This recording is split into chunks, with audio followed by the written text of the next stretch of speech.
Hi guys, so today we're going to look at the faction court and we're going to see the benefits you get for each position and what I look for personally when deciding who to put where. The main thing you can do is once you click over a unit, you can actually see all of the negatives and benefits that they have from being in that position. But the first thing that I look for is the name trait. Now the name trait is what's under the general's name. So you can see here, Virtuous Idealist. Now the reason why this is so important is because every single general in the game will have one of these traits, and it will only apply if they are in one of these three positions. So Liu Bei's is poor background, reduces income from family estates, reduces public order faction-wide, and reduces the upkeep for militia infantry. Now once that's decided, I'm like, okay, that's a pretty good trait. The next thing to look at would be basic traits. So basic traits, as you can see here, increases public order faction-wide, but only if he's in one of these three positions. We've also got increased satisfaction for being kind, and also satisfaction again for being cheerful. And so those are the traits that you kind of look at second, just because traits are kind of random, and normally the name trait is going to be more powerful than the basic traits. Now, outside of that, once you've decided, okay, I like the name, the traits are pretty good, I'm going to make them take up one of these positions, you then look at their items. So if we quickly look at Liu Bei's item, so what I went for here was Provincial Auditor, and then also the 3 strategies of the Duke of the Yellow Rock. Now of course, this accessory increases income from all sources faction-wide, and you'd think that'd be pretty good, but why have I got this guy? And the reason why I've got him is because he's part of the Hand of the King set, which this is as well. And this set reduces corruption by 10% faction-wide. And so if you go back into the court and hover over Liu Bei, you can see there, minus 10 corruption, increased public order, income from all sources, and then, the rest of the traits. So that's what Liu Bei does as the faction heir. Now, if we look at my Prime Minister, we basically go for the Sleeping Dragon effect. Now, the Sleeping Dragon name trait increases campaign movement range by 10%, increases military supplies in enemy territories by 15%. Now, those two are huge. The rest of his traits and abilities aren't that impactful, but the Prime Minister alone increases available trade agreements by 1, available armies by 1, and it also increases undercover network costs for enemy spies. So that's where the rest of the effects come from. Now, my faction heir, I've got the Little Conqueror trait. Now, the Little Conqueror trait is one of the best traits that I've actually seen in the game. Pretty much hands down. I have yet to see a trait that will be this impactful on the battle map.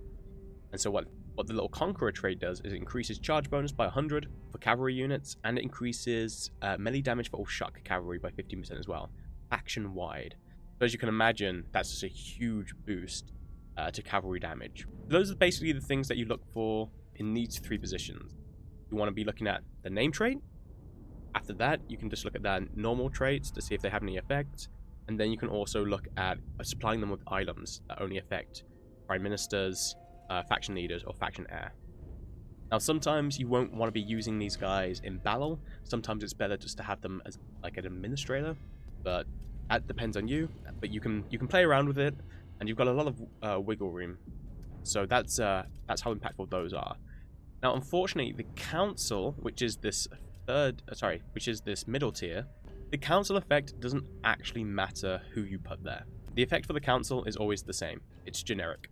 What kind of council you put here has no actual impact, and so I think that the council seats are more for trying to appease generals. Because one of the effects of having a council seat is they don't require a higher office until they've reached rank 8 or higher. And that's pretty much it. Now, the one thing you do have to keep in mind, though, is if these characters decide to defect, they can trigger a civil war. So be aware of that. The problem is, though, that I've kind of encountered, even on Legendary, once you've given someone a seat within the council, most of the time it's very unlikely that they will ever leave. I've never had it happen personally, so I don't even think it's possible. You'd probably have to go out of your way to make the character upset, to make them leave, and then trigger a civil war. So that's pretty much the council scene. Outside of that, though, if you go over here, the faction council, all of these characters take up the faction seats here, and if you invoke the council, they will give you missions. So if we click on Zhao Yu, you can see that we've got a mission here, which is form an alliance with the following faction. And once we've done that, we get a buff, which is faction-wide. So income from commerce increased by 20%, trade influence increased by 20%, and satisfaction for strategists. And that affects it faction-wide. It also increases the satisfaction as well of our general. So that's kind of the effects that councils have. They don't have a direct impact based upon the general themselves. It's more that they get an impact based upon the missions that they give you. Now, one thing to note is I do believe that the missions that they give you are tied into the type of general that they are. What we can see here is I've got Lu Bu and Guan Yu as a Grand Excellence and Grand Commandant, but they're both giving the same mission, which is strong economy. Retinue upkeep faction-wide is reduced, replenishment is increased, satisfaction for vanguards is increased. Whereas for this one, it is 5k population increased growth-wide, public order increased faction-wide, and satisfaction for champions. So what I think is, while it doesn't matter what the general is, it doesn't matter what general you have, it does matter on the general type. So I think champions will generally have stuff that affect peasants, as you can see here, support from peasantry. Vanguards will have support from soldiers. Strategists will have support from merchants, if that holds true. Oh, so this one, we got support from soldiery, which is interesting. And then, but we also got increased migration. So maybe there's a little wiggle room. I'm not too sure yet. I haven't really played around with the council too much, but just be aware of it. And secondly, we come to the administrators. Now, the administrators, I would say, are probably on par with your faction leaders, faction heir and prime minister. And the reason why the administrators are so impactful is because if you look here, you can see, for instance, this administrator increases public order by 7 in the province. Income from commerce, silk and spice increased by 40%. Income from industry increased by 15%. Production costs reduced by 27%. Growth increased by 2k. On top of that, the administrator position just increases armies by 1. It reduces their desire for a higher office up to rank 4. Income from all sources in the administered commandery is increased by 15%, and corruption is reduced by 30%. Now, those 4 positive effects are just for being the administrator, but the administrator effects for the general are the ones below that, which is the public order, income increase, construction cost reduction. So they have a huge impact on the city that they're the administrator of. Now, on top of that, which I don't think a lot of people realize, is administrators also, when they are not actively on the map, they also garrison the city. So this is my administrator here, and while he's not on the campaign map, he's also garrisoned within the city itself. Not only is he garrisoned in there, but his upkeep cost is completely reduced. The only cost that you have is for his salary himself, which is 300 here, but his army upkeep cost is 0. Now, what you can do with this is you can basically bring this character onto the battlefield. Then you can customize whatever army or retinue you want to give them, and then just recall them. And once you do that, that army on the next turn will go back into the garrison, will be at full strength straight away, and will have no upkeep cost. So you can give it the most expensive army that you can afford and not worry about the upkeep cost afterwards, which is great, because what that means basically is you can customize to a point the garrison within inside your cities, and it won't have a cost. So administrative positions are extremely important. Now, outside of that, what to look for inside of an administrator, you don't look for the name trait, because the name trait unfortunately only affects you if you're the prime minister, faction heir, or faction leader. What you want to look for instead is actually their skills. Generally, the 2 main administrators I tend to go for are sentinels or champions. The reason why those 2 are the best contenders is because expertise, which is the sentinel's main stat, reduces construction cost. So obviously, it just reduces the construction cost of buildings. Really important. Whereas champions have resolve, and that increases population growth. So that's also kind of important. Now, you might be thinking that the expertise is more profitable.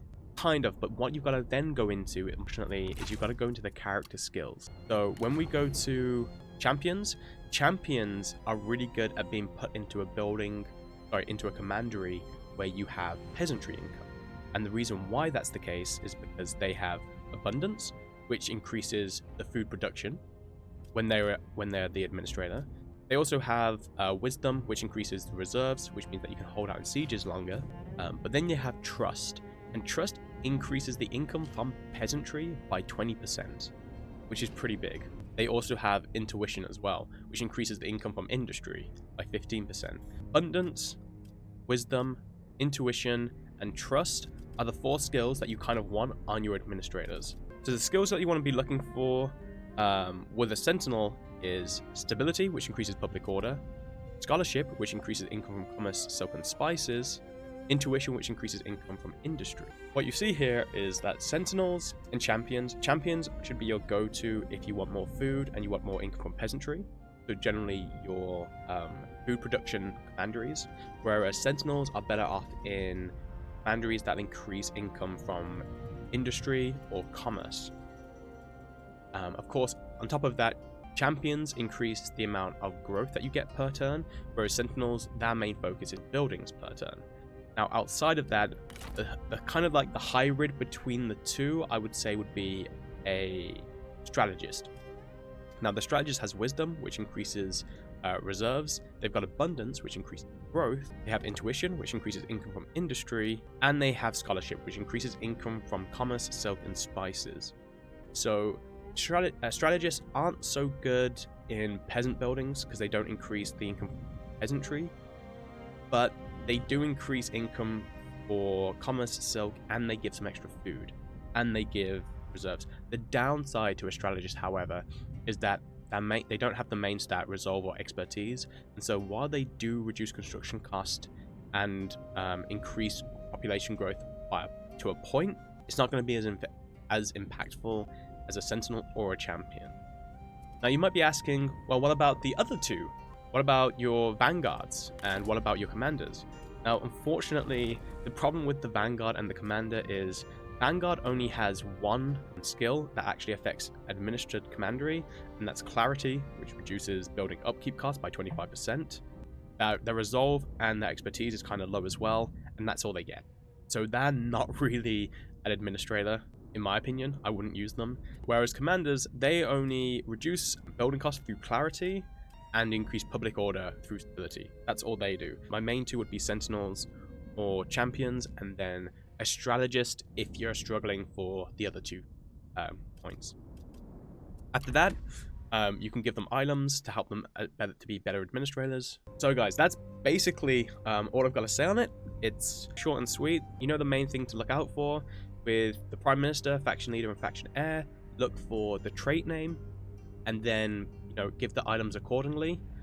One thing I will say is people with a lot of authority also, so commanders, are quite good at being in those positions as well, just because the added authority increases satisfaction, but the name trait should be your most important factor.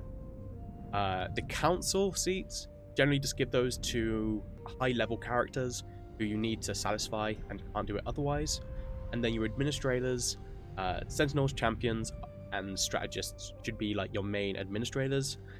Make sure that you give them really good armies, and they also, I would say, is they don't want to be people who you are actively fighting with, because you want to be able to leave them back at home and part of the garrison. There we go. If you have any questions, guys, please leave a comment below. Just one more note to point out though, you want your administrators to be in your big money-making cities. You can make a lot of money through peasantry, industry, and commerce, so don't worry about which one it is, but you want to put your administrators in your main money-making cities. Don't worry about food too much, and the reason why is because of the -30 corruption.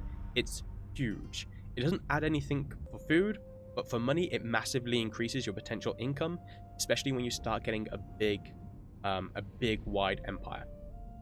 Because otherwise, corruption will just reduce your overall income massively. And so that's kind of where administrators excel. But yeah, so thank you guys for watching. If you have any questions, please leave a comment below, or you can catch me live on Twitch. I'll see you guys later. Thank you again. I'll see you guys next time.